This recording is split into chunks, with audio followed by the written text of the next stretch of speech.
हाँ, ये बिल्कुल सच है, क्योंकि देखो ये जो वॉर है, ये हमारी फिजिकल लेवल पे नहीं है। मैं अपने यूट्यूब चैनल पे भी एक फिजिकल लेवल पे कि लोग रिलेट कर पाए, मैं रॉकफेलर के बारे में बात करता हूँ, रॉथशाइल्ड फैमिली के बारे में बात करता हूँ, the royal family, Vatican, Illuminati, Freemasons, Skull and Bones. ये एक बहुत ही लो लेवल का एक ग्रॉस लेवल के बारे, हमारे फिजिकल लेवल में, हमारे मटेरियलिस्टिक वर्ल्ड में जो है, मैं उसके बारे में बात करता हूँ। पर इनके ऊपर जो लड़ाई चली आ रही है, ये बहुत पुराने टाइम से चली आ रही है। जो हमारी माइथोलॉजीज में भी जब जब शैतान लोग और देवों के बीच में जब लड़ाई होती थी, ये उस टाइम से चला आ रहा है। और ये हमारी फिजिकल बॉडीज से कोई किसी को लेना देना नहीं है, ना देवों को ना असुरों को। ये बैटल है हमारी आत्मा, हमारी सोल की। हमें थ्री डायमेंशनली, हमारा जो थ्री डायमेंशनल रियलिटी है, जो मैट्रिक्स है, इस पे ये जो नेगेटिव फोर्सेस हैं, ये हमें इसी में बांधे रखना चाहते हैं। क्योंकि जहां हम अर्थ के साथ फिफ्थ डिमेंशन में भी गए, युग परिवर्तन में हम भी अर्थ के साथ गए, हम उनके हाथ से छूट जाएंगे। उनका पावर केवल इसी रियलिटी में है, हायर डिमेंशंस में नहीं है। अब जैसा आपने बोला, इस कलयुग के टाइम में, जैसे बाइबल में भी लिखा है, शैतान को, क्योंकि फ्रीक्वेंसी और वाइब्रेशन और कॉन्शियसनेस अपने सबसे नीचे नीचे अपने मिनिमम लेवल पे होती है, तो शैतान फ्री होके अपना काम कर सकता है। एक रूल है, एक गेम चल रहा है गुड एंड बैड के बीच में, और दोनों को रूल फॉलो करने पड़ते हैं। जब कलयुग होता है तो शैतान का टाइम आ जाता है। अब शैतान पूरी कोशिश करता है कि किसी तरीके से मैक्सिमम सोल्स की फ्रीक्वेंसी को मैं लो रख पाऊं। तभी वो फियर बेचता है सबको। आप कहीं भी न्यूज उठा लीजिए, कुछ भी उठा लीजिए, फियर, ये नेगेटिव, ये नेगेटिव, ये नेगेटिव। क्योंकि वो आपकी फ्रीक्वेंसी फियर से बहुत कम हो जाती है। हर जगह पोर्नोग्राफी, कि आप पॉर्न यस देखें, सर। अपना सीमेन यस निकालें, सर। उससे फ्रीक्वेंसी कमजोर, आपका कुंडलिनी जागृत ना हो पाए। पानी में आपको फ्लोराइड देते हैं, जिससे आपका पीनियल ग्लैंड, जो आपका आज्ञा चक्र है, वो कैल्सीफाई हो जाता है, कैल्शियम जम जाता है, जिससे आप कितनी मेडिटेट कर पाए, आप कितने बार मेडिटेशन करें, आपका आज्ञा चक्र ना खुले, आपका सिक्स्थ सेंटर ना खुले, आपका क्राइस्ट कॉन्शियसनेस ना खुले। केमट्रेल्स, हवा में हर जगह केमट्रेल्स हैं, कि आपको वो पॉइजन आपकी हवा में छोड़ते हैं और आप ब्रीथ करते हो। खाने में आपको जीएमओ, जेनेटिकली मॉडिफाइड फूड देते हैं, जिससे आप कैंसर से मर रहे हो। और अब ये जो यस मिस्ट्री सर। जूस आपके अंदर दिया जा रहा है। और यस ये सर। जो नेगेटिव वंस हैं, ये बहुत पहले से, ये हमारे अर्थ पे हम लोगों के बीच में है, हमें पता भी नहीं है, और ये लोग हम लोगों के बीच में हैं, और बहुत सारी पावर स्ट्रक्चर, पावर पोजीशंस पे ये लोग अपने आप को बिठा रखा है इन लोगों ने। आप यूएस के पॉलिटिशियंस के अंदर बहुत सारे लोग ऐसे हैं जो हम ह्यूमंस हैं ही नहीं, they are inorganic yes ones. Sir. इसलिए उनके अंदर फीलिंग नहीं है उन लोगों के अंदर। वो किसी को भी मार सकते हैं, कुछ भी कर सकते हैं, किसी का भी, छोटे छोटे बच्चों का, जैसे मैंने अपने वीडियो पे इनडायरेक्टली कभी कभी बताया भी है, मैं इसको एक्सटेंसिवली कवर भी करूंगा।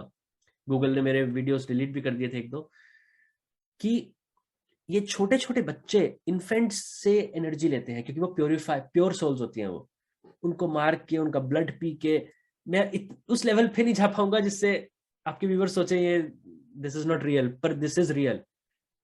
हम उस वर्ल्ड में जीते हैं जब fiction is more, fiction is preferred. Truth, fiction is the truth. और यस सर। ये हम लोग के बीचों बीच हैं, इनऑर्गेनिक वंस हैं, इनके अंदर सोल नहीं है, इनके अंदर कॉन्शियसनेस नहीं है, इनके अंदर कुछ नहीं है। They are just there to fool us. अब वो हमारे ऊपर है, कैसे उस कर्टेन को, कैसे उस पर्दे को हटा के we have to see through, और अपने गोल की तरफ बढ़ना है, दैट इज दिव्यता की तरफ बढ़ना है। पर इसमें दो चीज हैं। एक तो हम कहते हैं कि we are being controlled by these secret societies, की इल्यूमिनाटी हमें कंट्रोल कर रहा है, फ्री मेजनरी हमें कंट्रोल कर रही है। और चाहे हम एजेंडास की बात करें, एजेंडा 2130, ये आपने बताया सस्टेनेबल डेवलपमेंट के बेसिस पे ये कुछ भी ये चीजें करना चाहते हैं। पर दूसरी तरफ अगर हम बात करें स्पिरिचुअलिटी की, तो वो बात करती है कि ये सब कुछ हो रहा है भगवान की मर्जी से, कि ये तो सिर्फ एक माध्यम है, कि करेक्ट। और इनका भी बाप ऊपर बैठा है जो ये सब कुछ कर रहा है। करेक्ट। तो सर ये पावरफुल कौन है कि अगर यहाँ पे अगर ये पॉजिटिव एनर्जी है तो ये मेजोरिटी ऑफ पॉपुलेशन को अपनी तरफ अट्रैक्ट क्यों नहीं कर पा रही? क्योंकि अगर परब्रह्म क्या चाहते हैं कि हम सारे उनके साथ मोक्ष की प्राप्ति हो, तो वो चाहते हैं कि हम उनके साथ मिले। तो क्या इस समय ये डेविल ज्यादा पावरफुल है? देखो, हमारी बाइबल में भी लिखा है, गीता में भी लिखा है कि जब कलयुग का टाइम होगा, इसमें जो नेगेटिव फोर्सेस हैं ये सबसे ज्यादा पावरफुल होंगी। और भगवान ने बार बार बोला है कि जो पाथ है मेरे तक आने का कलयुग के अंत में, वो पाथ तो बहुत बड़ा है, बहुत ब्रॉड है, but only a few souls will be able to walk it. एक हमें फ्री विल दी गई है। हम लोगों को जो जानवर से अलग चीज करती है वो है फ्री विल हमारी। हम चूज कर सकते हैं अपने लिए हमें कौन सा पाथ चूज करना है। हालांकि वो फ्री विल भी हमारे प्रारब्ध कर्मा वगैरह से इन्फ्लुएंस होती है। हम जो डिसीजन लेते हैं ए और बी के बीच में, हम सोचते हैं हमने वो सोच के डिसीजन लिया है अपने लॉजिक के हिसाब से, पर वो जो हमने हमारे दिमाग में वो जो लॉजिक और वो जो आइडियाज आए वो भी हमारे प्रारब्ध कर्मा से इन्फ्लुएंस्ड है। तो मतलब हमने ए और बी के बीच में चॉइस तो अपने हिसाब से करी, अपनी फ्री विल के हिसाब से करी हमें लगता है, पर वो भी पहले से डिसाइडेड थी कि क्या हमारे दिमाग में आएगा और क्या सोच के हम ए और बी में से क्या चुनेंगे। सो वो एक सेपरेट टॉपिक है। सर ये छोटी सी बात, ये कॉन्ट्राडिक्टिंग नहीं है? एक तरफ हम कह रहे हैं कि हमें खुद मुक्ति आ रही है, फ्री विल है, और दूसरी तरफ एक कार्मिक साइकिल भी वर्क कर रही है। एब्सोल्युटली। तो वही एक सेपरेट टॉपिक है ऑल टुगेदर, कि उसमें परसेंटेज हमारे प्रारब्ध कर्मा के हिसाब से डिसाइडेड है। परसेंटेज ऑफ इट हम अपने फ्री विल से चेंज कर सकते हैं, और 1% है जो गुरुज का ग्रेस होता है, जो हमारे गुरु का ग्रेस है। वो ग्रेस नहीं होगा तो नहीं हो सकता। तो आपका क्वेश्चन क्या था? सर ये कि ये क्या इस समय कलयुग डेविल ज्यादा पावरफुल है? राइट। तो कलयुग के टाइम पे नेगेटिव फोर्सेस जो होती हैं वो अपने पीक पे होती हैं। जैसे सतयुग के टाइम पे जो दिव्य एनर्जीज हैं, जो पॉजिटिव फोर्सेस हैं, वो अपनी पीक पे होती हैं। वहां पे असुर का कोई नामो निशान नहीं होता, वो जा ही नहीं सकता, वो उस एनर्जी पे कंपेटेबल ही नहीं है। ऐसे ही कलयुग में negative forces are at the maximum power. तो अब मैं आपको गीता और बाइबल में से कुछ वर्सेस हैं जो मैं आपको बताना चाहूंगा। जैसे बाइबल में मैथ्यू 22 वर्स 14 में क्या लिखा है? For many are called but only few are chosen. ये सोल्स के बारे में बात हो रही है, हमारे बारे में बात हो रही है। मैथ्यू 7 वर्स 14 में क्या लिखा है? For the gate is small and the way is narrow that leads to life and there are few who find it. Luke 13 में क्या लिखा है? strive to enter through the narrow door, for many, I tell you, will seek to enter and will not be able to। Bhagavad Gita के हिसाब से, अब जो हमारे हिंदू व्यूवर्स हैं, भगवत गीता में हमारे कृष्णा जी ने बोला हुआ है चैप्टर 7 में अर्जुन को, amongst thousands of persons hardly one strives for perfection, and among those who achieve perfection hardly one knows me in truth। Earth, water, fire, air, space, ये पंचभूत जो हमारे हैं, प्लस इसमें 3 चीजें और, माइंड, इंटेलेक्ट और ईगो। ये जो 8 कंपोनेंट हैं, ये मेरी मेटीरियलिस्टिक एनर्जी है। ये मेरी इस दुनिया में मेटीरियलिस्टिक एनर्जी है अर्जुना। ये कृष्णा बोल रहे हैं अर्जुन को। फिर इसी में वर्स 5, पर ये मेरी इंफीरियर एनर्जी है, such is my inferior energy, but beyond it O mighty armed Arjuna, I have a superior energy also. मेरी एक सुपीरियर एनर्जी भी है जो सोल एनर्जी है, जिसको जीव शक्ति कहते हैं, which comprises of embodied souls who are the basis of life in this world। तो वर्सेस और बस। फिर वर्स 6 में क्या होता है? No that all living beings are manifested by these 2 energies.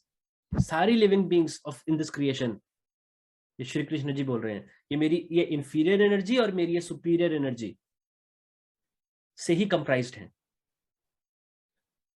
I am the source of the entire creation and unto me it again dissolves. मेरे से ही सब बनता है और मेरे में ही एक दिन सब विलय हो जाएगा। फिर वर्स 13 में, deluded by the three modes of Maya, people in this world are unable to know me, the imperishable and eternal. और वर्स 14 में, my divine energy Maya, वो ये कह रहे हैं माया जो है, जो सबको पागल बना रखा है, जिसने सबको अंधा बना रखा है, वो भी मैं ही हूं arjuna. My divine energy Maya, consisting of the three modes of nature, is very difficult to overcome, but those who surrender unto me cross over it easily. मतलब ये जो माया जिसको हम नेगेटिव वंस के साथ वो करते हैं कि इस माया ने सबके आंखों के सामने पर्दा डाल रखा है, जिसको हमें ओवरकम करना है, वो भी एक भगवान की ही इंफीरियर एनर्जी है, भगवान का ही एक इंफीरियर फॉर्म है। उसको क्रॉस ओवर करके हमको भगवान की सुपीरियर एनर्जी को टैप इन करके वापस जाना है, वापस परम ब्रह्म जाना है, जहां से हम आए थे। हम इंडिविजुअल सोल्स समंदर में पानी है, आपने एक बाल्टी में पानी निकाल लिया समंदर से, और वो बाल्टी लेके आप कहीं दूर चले गए। वही बाल्टी का पानी मैं हूं, वही आप हो, वही आपके सारे लिसनर्स हैं। हम अभी उस बाल्टी में अलग अलग हमारी आइडेंटिटी हो गई, हमें लगता है हम एक दूसरे से कनेक्टेड नहीं है।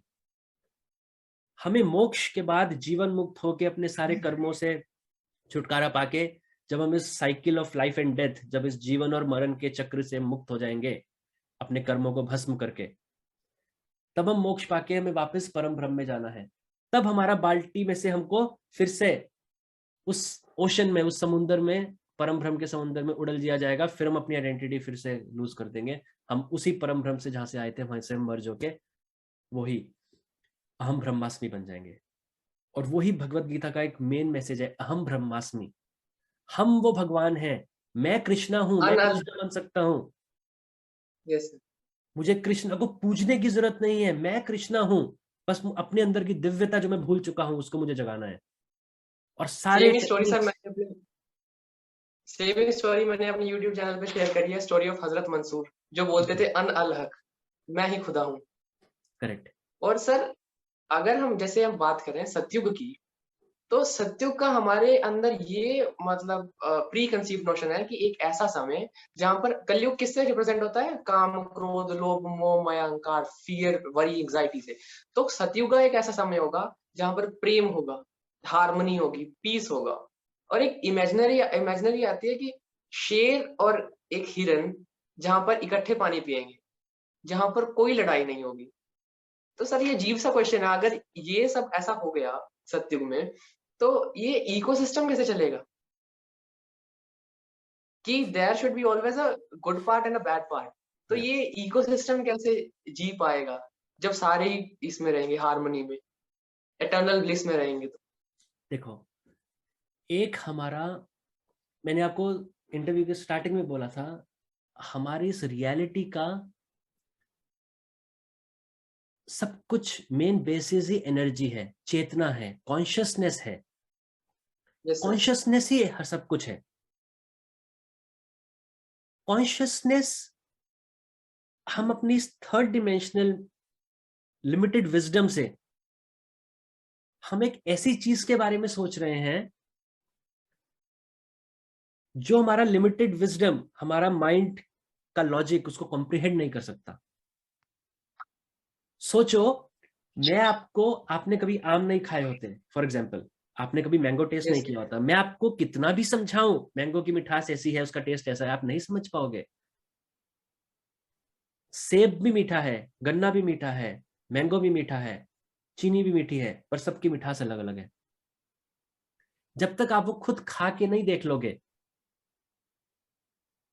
आपको कोई कितना भी समझा ले, वो जो लिमिटेड विजडम का हमारा 3 डायमेंशनल लॉजिक है वो सेटिस्फाई नहीं हो पाएगा।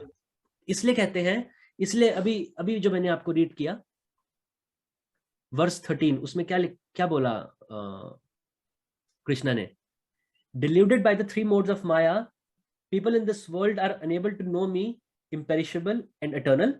फिर it is very difficult to overcome this Maya, but those who surrender unto me cross over it easily. मतलब एक लिमिट आएगी, एक स्टेज आती है जो आपको सब कुछ सरेंडर करना ही पड़ेगा. वहां पर लॉजिक, उस रियलिटी में लॉजिक और माइंड कोई काम नहीं करता. You have to surrender yourself.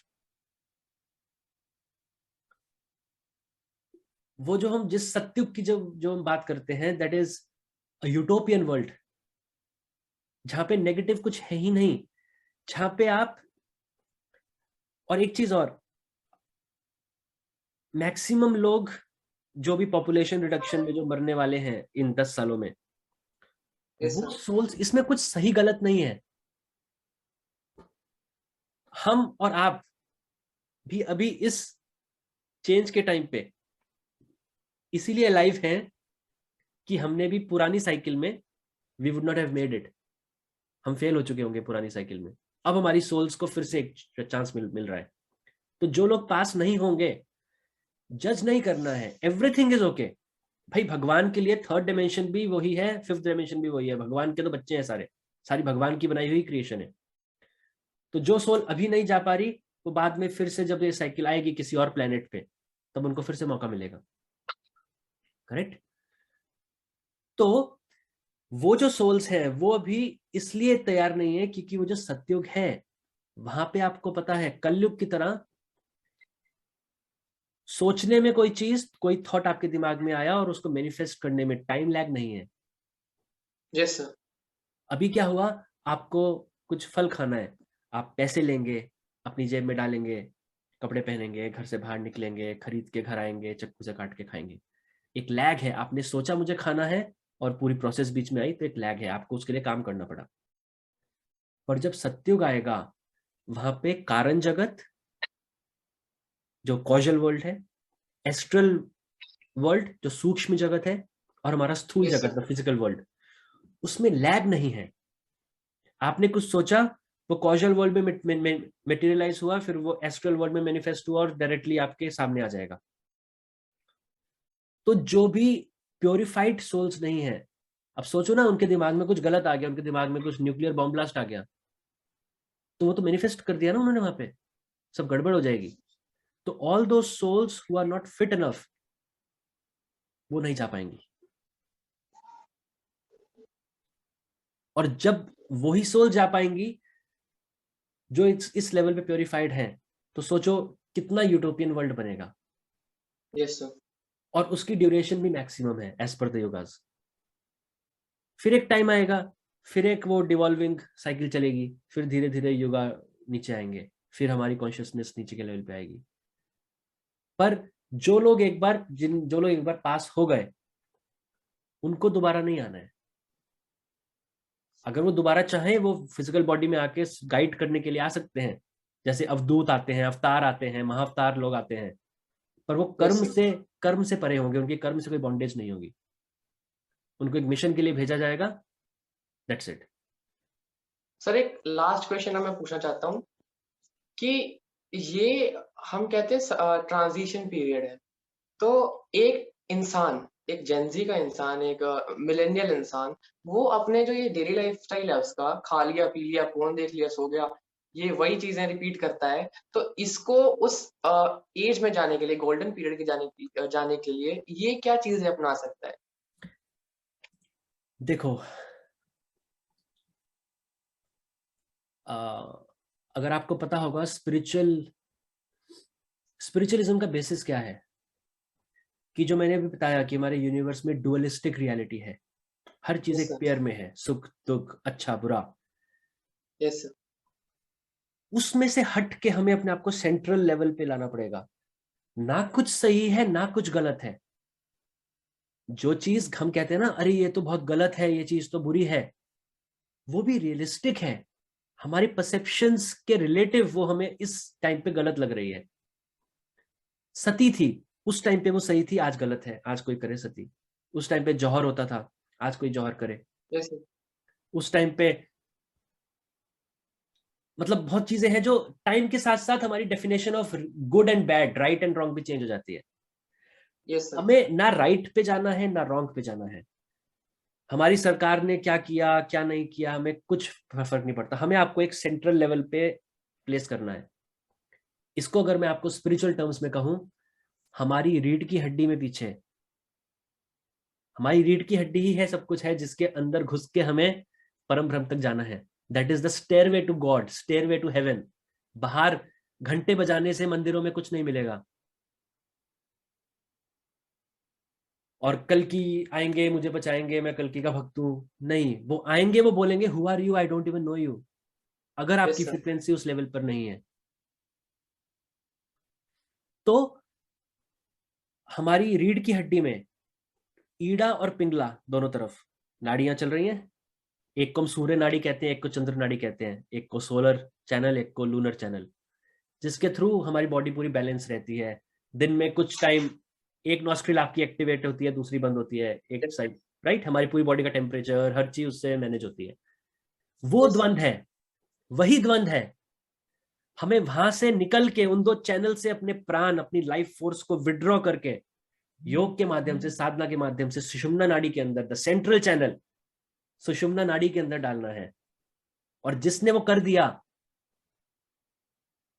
वही तो है गेम, वही गेम है, वही तो कृष्णा अर्जुना को बोल रहे हैं तेरे को ये करना है। और उसके मेथड्स हैं, आप भक्ति योग के थ्रू कर सकते हैं, आप कर्म योग के थ्रू कर सकते हैं, आप ज्ञान योग के थ्रू कर सकते हैं। मैं जो हूं, मेरे जो गुरु का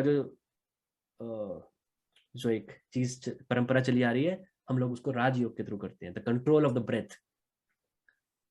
क्योंकि हर कोई मीराबाई नहीं बन सकता कि जो भक्ति योग के थ्रू जो वहां तक पहुंच जाए। वो तो आपके यस अंदर यस। वो तो आपके अंदर ही आएगा, आप उसको पैदा नहीं कर सकते मेहनत करके। वो मीराबाई जो एक कृष्ण की मूर्ति से बातें करके रो पड़ती थी, नाच पड़ती थी, समाधि में चली जाती थी, वो भक्ति, उस लेवल की भक्ति हर किसी में नहीं हो सकती। तो अगर आपको कुछ मेहनत के थ्रू उस लेवल तक पहुंचना है, that is control of the breath. अपने सांस को, अपनी ब्रेथ को, अपने प्राणिक फोर्स को, लाइफ फोर्स को दोनों चैनल से, ईड़ा और पिंगला से विड्रॉ करके सुषुम्ना में डालना, और वहां से मैजिक स्टार्ट होगा। जब वो स्टेज आ जाएगी और वहां से कुंडलिनी अवेकन होके अपने आपके चक्र को खोलने की स्टार्ट करती हुई ऊपर बढ़ेगी, वो स्टार्ट होगा स्पिरिचुअल इवॉल्वमेंट का। That is not the end, that is not the destination. उससे पहले जो आप मेडिटेट करेंगे, उससे पहले जो आप सब कुछ कर रहे हैं, that is preparation, that is initial preparation. आप स्कूल में भी नहीं गए, तो स्कूल से पहले आप स्टेशनरी खरीद रहे हैं, यूनिफॉर्म खरीद रहे हैं, स्कूल में फीस भर रहे हैं, दैट इज दैट। जब आपकी कुंडलिनी जागृत हो जाएगी, आपकी फोर्स उस सेंट्रल चैनल के थ्रू ऊपर चलने लगेगी, तब आप सोचिए आप किंडरगार्टन में आपका एडमिशन हो चुका है, अब आपको पीएचडी के थ्रू पीएचडी तक जाना है। और वो पीएचडी उस दिन आपकी क्लियर हो जाएगी जिस दिन आपका सहस्त्रार खुल जाएगा, जिस दिन वो कुंडलिनी मदर मूलाधार से चढ़ती चढ़ती डिवाइन फेमिन मैस्कुलिन एनर्जी से मिलेगी। एक कॉस्मिक ऑर्गेजम, कॉस्मिक सेक्स होगा आपके यहाँ पे। आप सच्चित आनंद वाले, ब्लिस वाले आनंद में भर जाएंगे। और उसके बाद आपको कुछ नहीं चाहिए, यू आर लिबरेटेड। सो ये जनरेशन जेड को करना पड़ेगा, कोई इसमें शॉर्टकट नहीं है। हाँ, इस टाइम पे, क्योंकि ये बहुत एक विकट समय आने वाला है हमारी पॉपुलेशन के लिए पूरी दुनिया में, एक हेल्प जरूर है कि अभी जैसे मैंने बोला हम फोटोन बेल्ट के अंदर जा चुके हैं, तो वो फोटोन बेल्ट का मतलब फोटॉन्स, आपने केमिस्ट्री में पढ़ा होगा, एटम के अंदर electrons, protons, neutrons. So protons, photons are positively charged, जिसको हम दिव्य शक्ति कहते हैं, जिसको हम लाइट कहते हैं, जिसको हम कॉस्मिक एनर्जी कहते हैं। अभी हम उसमें नहा रहे हैं एज अ प्लैनेट। पहले योगियों को 50-50 साल लग जाते थे, क्योंकि हमारा जो प्लैनेट था वो फोटोन लाइट्स बेल्ट से बहुत दूर था। उनको अपना एंटीना, अपना मॉड्यूला ऑब्लोंगेटा का एंटीना स्ट्रॉन्ग करने में 10 साल 20 साल लग जाते थे, तप करने में, जिससे वो अपने एंटीने के थ्रू अपने रिसीवर को स्ट्रॉन्ग करके ट्रांसमीटर से ट्रांसमिट होते हुए फोटोन बेल्ट, फोटोन लाइट को खींच पाते थे अपने अंदर। अब वो सब यहीं पर है। तो जो पहले योगी 40-40, 50-50 साल तब करके जो उनको Yes, प्रोग्रेस मिलती थी, हमें अभी 6 महीने में मिल सकती है, 1 साल में मिल सकती है। तो इतना सपोर्ट, इससे ज्यादा और क्या लोगे आप भगवान से? yes, स्पून फीडिंग नहीं होगा, आपके मुंह में नहीं डालेंगे वो, फ्री विल आपकी yes, है, sir. You have to take it. और अभी पॉपुलेशन इतनी ज्यादा इसीलिए थी कोरोना से पहले कि मैक्सिमम सोल्स को, जिन्होंने पिछले साइकिल में हु कुड मेक इट, अब उन्हें फिर से चांस मिल रहा है to make it this time.